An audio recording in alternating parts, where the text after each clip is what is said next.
Hello guys, it's Kena once again.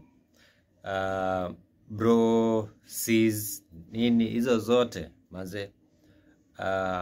Nimeamka masaa ngapi hivi leo, lakini I was thinking of just communicating to you guys, all my followers. Guys, I want to tell you something. Mmekumbuka wakati wa uhuru tulikuwa na vita wapi? Imekuwa tu juzi sijui wapi. Alafu tukaafektiwa kama Kenyans. Tukaafektiwa, vitu zikakuwa expensive. Lakini kuna kitu hamjui. Wacha tu mimi niongee na mimi naona.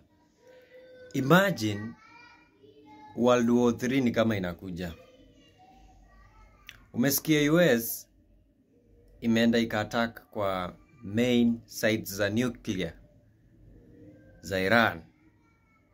Bado usisahau Korea pia inataka kuingilia. Bado Israel pia iko.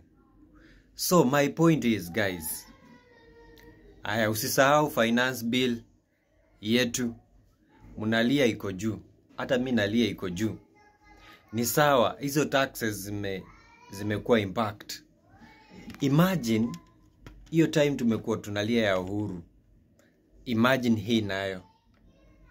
So my point is, learn something you can do online. Learn something you can do online, because venye kunaenda guys, venye kunaenda, let me just tell you, venye kunaenda nitakuwa mbaya. We will be affected because those countries kuna vitu tuna benefit from them. Na mambo inachemuka. Uwezi niambia nani amebom Iran, US, hawatarudisha, hawatajibu back.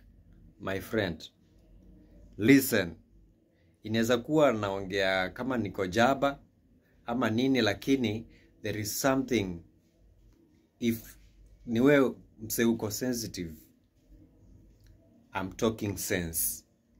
So guys, learn something from online. Yenye unaweza kaa home ukafanya, because maisha hii mwaka inaelekea, lakini ndio kutakuwa kunoma.